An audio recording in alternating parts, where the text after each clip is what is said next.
नमस्कार। भारत ने आज के समय में हर सेक्टर में पूरी दुनिया के सामने न सिर्फ खुद को सबसे बेहतर साबित किया है, बल्कि कई देशों को पीछे छोड़ उनसे आगे भी निकला है। आज के दौर में तमाम ऐसे एग्जाम्पल्स हैं जो भारत ने सेट किए हैं और पूरी दुनिया में अपनी काबिलियत से कामयाबी का परचम लहराया है। बुलंदियों को छूने की इसी कड़ी में भारत अब अंतरिक्ष में भी एक और कमाल करने की पूरी तैयारी में है। हाल के कुछ सालों में हमने देखा कि किस तरह से भारत ने अंतरिक्ष में अलग अलग मिशन के जरिए नया कीर्तिमान बनाकर इतिहास रचा है। भारत का तिरंगा झंडा जब लहराता है तो सीना गर्व से चौड़ा हो जाता है।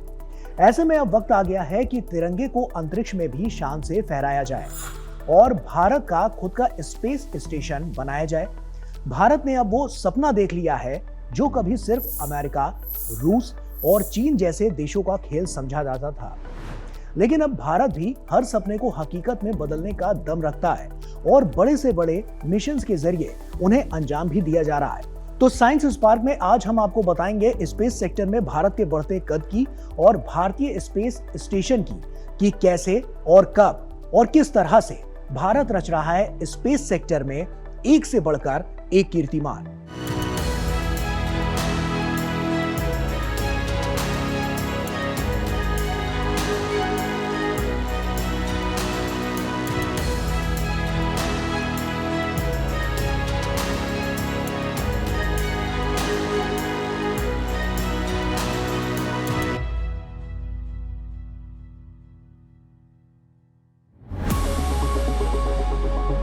पहला सवाल, क्या होता है स्पेस स्टेशन?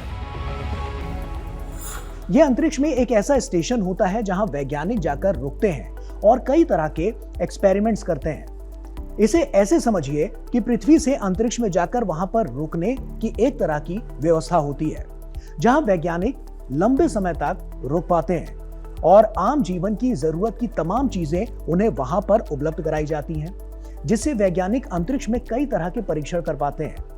स्पेस स्टेशन को ऑर्बिटल स्टेशन भी कहा जाता है। यह अंतरिक्ष में मानव निर्मित एक ऐसा स्टेशन है जिससे पृथ्वी से कोई अंतरिक्ष यान इसमें जाकर मिल सकता है। इसके अलावा इसमें इतनी क्षमता होती है कि इस पर अंतरिक्ष यान भी उतारा जा सकता है। इन्हें पृथ्वी की लो ऑर्बिट कक्षा में ही स्थापित किया जाता है। स्पेस स्टेशन एक प्रकार का ऐसा मंच है जहां से पृथ्वी का सर्वे किया जा सकता है और आकाश के रहस्यों को मालूम करने समेत माइक्रोग्रेविटी और अंतरिक्ष में हो रही घटनाओं पर बड़ी रिसर्च की जा सकती है। ये एक बड़ा स्पेस स्टेशन बना जो लो अर्थ ऑर्बिट में होता है, जिसको हम ऐसा कहेंगे कि 400 किलोमीटर ऊंचाई पे है वो ज़मीन के ऊपर। वहाँ पे माइक्रो ग्रेविटी एटमॉस्फेयर या ज़ीरो ग्रेविटी एटमॉस्फेयर होता है। सो कई सारे एक्सपेरिमेंट्स ऐसे हैं कि जो हम पृथ्वी पे कर नहीं सकते because of the gravitational atmosphere, जो वहाँ जाके हम कर सकते हैं। और वो एक्सपेरिमेंट्स जब हमें उसका नतीजे मिलते हैं तो वो नतीजों को यूज़ करके हम काफ़ी सारी टेक्नोलॉजीज़ को और अच्छी तरह से प्रगत कर सकते हैं। आज के ज़माने में जब हम क्लाइमेट चेंज की बात करते हैं तो हमें काफ़ी सारी इन्फॉर्मेशन, काफ़ी सारा डेटा कलेक्ट करने की ज़रूरत होती है। वो इंटरनेशनल स्पेस स्टेशन से मिलता है, क्योंकि ये इंटरनेशनल स्पेस स्टेशन स्टेशनरी नहीं रहता, वो घूमता रहता है। तो definitely different parts of the earth के ऊपर उसकी नज़र रहती है और वहाँ से डेटा मिलता है। डिज़ास्टर मैनेजमेंट के लिए उसका काफ़ी फ़ायदा होता है। जैसे भारत जैसे देशों में ट्रॉपिकल साइक्लोन्स होते हैं, हरिकेन्स होते हैं, उसके बारे में भी काफ़ी सटीक जानकारी मिलती है। दूसरा सवाल, कैसे भारत बनाएगा खुद का स्पेस स्टेशन? भारत ने अंतरिक्ष क्षेत्र में बड़ा कदम उठाते हुए अपने पहले भारतीय अंतरिक्ष स्टेशन का मॉडल पेश किया है। इसरो ने राष्ट्रीय अंतरिक्ष दिवस के मौके पर इस स्टेशन के पहले मॉड्यूल का मॉडल प्रदर्शित किया। भारत की योजना है कि 2028 तक इस स्टेशन का पहला हिस्सा लॉन्च कर दिया जाए। इसरो ने बताया है कि स्टेशन का पहला मॉड्यूल BAS-01 लगभग 10 टन वजनी होगा और इसे 450 किलोमीटर ऊंचाई पर धरती के कक्ष में स्थापित किया जाएगा। भारत की योजना है कि 2035 तक इसी तरह के 5 मॉड्यूल्स को आपस में जोड़कर एक अंतरिक्ष स्टेशन तैयार कर लिया जाए।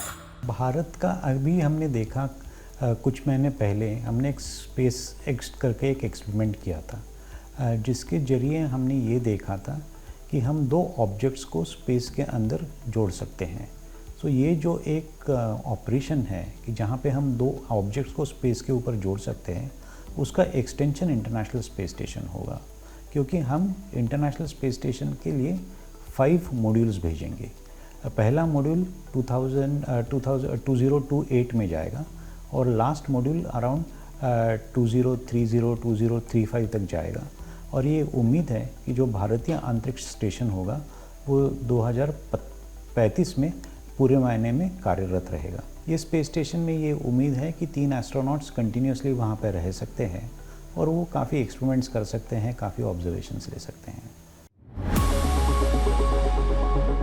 तीसरा सवाल, भारतीय स्पेस स्टेशन में क्या खास होगा? इस स्पेस स्टेशन में पूरी तरह से भारत में बना environmental control and life support system होगा। भारत डॉकिंग सिस्टम और भारत बर्थिंग मैकेनिज्म के जरिए अन्य यान इससे जुड़ सकेंगे। स्टेशन में automated hatch system, microgravity research platform और वैज्ञानिक इमेजिंग के लिए व्यू पोर्ट होंगे। भारत के अंतरिक्ष स्टेशन पर मानव स्वास्थ्य पर माइक्रोग्रेविटी के असर, स्पेस में दवाइयों और जीवन विज्ञान पर शोध होगा। यहां से लंबे समय तक इंसानों की उपस्थिति के लिए जरूरी तकनीक भी विकसित की जाएगी। इसके अलावा इस स्टेशन में स्पेस टूरिज्म भी होगा, जिससे भारतीय व्यापार अंतरिक्ष क्षेत्र में नई राह खोलेगा। साथ ही यह स्टेशन अंतरराष्ट्रीय सहयोग को बढ़ावा देगा और भारत को ग्लोबल रिसर्च सेंटर भी बनाएगा। इसके अलावा ये प्रोजेक्ट युवाओं को अंतरिक्ष विज्ञान और तकनीक के क्षेत्र में करियर बनाने के लिए प्रेरित करने के साथ साथ स्टार्टअप्स को भी बड़ा बूम देगा। ठीक इसी तरह से भारतीय वैज्ञानिक गगनयान मिशन पर भी जोर देकर भारत को अंतरिक्ष क्षेत्र में और मजबूत कर रहे हैं। चौथा सवाल, क्या है गगनयान मिशन? गगनयान भारत का पहला मानव युक्त अंतरिक्ष मिशन है, जिसका लक्ष्य 2027 की पहली तिमाही में अंतरिक्ष यात्रियों को अंतरिक्ष में भेजना और उन्हें सुरक्षित वापस लाना है। इस मिशन का उद्देश्य अंतरिक्ष यात्रियों को 400 किलोमीटर की ऊंचाई पर पृथ्वी की निचली कक्षा लो अर्थ ऑर्बिट में 3 दिनों के लिए भेजना और उन्हें सुरक्षित रूप से पृथ्वी पर वापस लाना है। इस मिशन की सफलता के लिए क्रू मॉड्यूल की सुरक्षा प्रणालियों का सटीक और विश्वसनीय होना भी बहुत जरूरी होता है। इंटीग्रेटेड एयर ड्रॉप टेस्ट इस दिशा में एक बड़ा कदम है, जो कि अंतरिक्ष यात्रियों की वापसी सुनिश्चित करता है, जो कि वापसी के दौरान पैराशूट सिस्टम की कार्यक्षमता को वास्तविक परिस्थितियों में बेहतर बनाता है। इस मिशन के जरिए भारत, रूस, अमेरिका और चीन के बाद स्पेस में इंसानों को भेजने वाला चौथा देश बन जाएगा। ठीक ऐसा ही स्पेस स्टेशन के साथ भी होगा, जहां भारत ऐसा देश बन जाएगा जिसके पास खुद का स्पेस स्टेशन होगा। पांचवा सवाल, किन देशों के पास है खुद का स्पेस स्टेशन? अभी तक सिर्फ 3 देशों, चीन, अमेरिका और रूस के पास स्वतंत्र रूप से संचालित और निर्मित अंतरिक्ष स्टेशन है, जिसमें चीन के स्पेस स्टेशन का नाम तियांगोंग है, जो 2021 में शुरू हुआ। अमेरिका का पहला स्पेस स्टेशन स्काई लैब था, जो 1973 में लॉन्च किया गया था। वहीं रूस ने अपना पहला अंतरिक्ष स्टेशन सैल्यूट 1 1971 में लॉन्च किया था। लेकिन ये स्पेस स्टेशंस इतने बड़े नहीं थे कि बड़े प्रोजेक्ट्स पर काम करने और अंतरिक्ष के सारे रहस्यों को सुलझाने के लिए बहुत कारगर साबित होते। तो इसीलिए अमेरिका ने कई देशों के साथ मिलकर अंतरराष्ट्रीय अंतरिक्ष स्टेशन ISS बनाया, जो कि संयुक्त राज्य अमेरिका का नासा, रूस का रोसकॉमोस, यूरोप का ESA, जापान का JAXA और कनाडा CSA की एक संयुक्त रूप से डिजाइन किया गया स्पेस स्टेशन है, जो कि 1998 में लॉन्च किया गया था। ISS वही स्पेस स्टेशन है जहां एक्सियोम 4 मिशन के तहत भारत के शुभांशु शुक्ला हाल ही में गए थे और बड़ा इतिहास रचकर आए थे।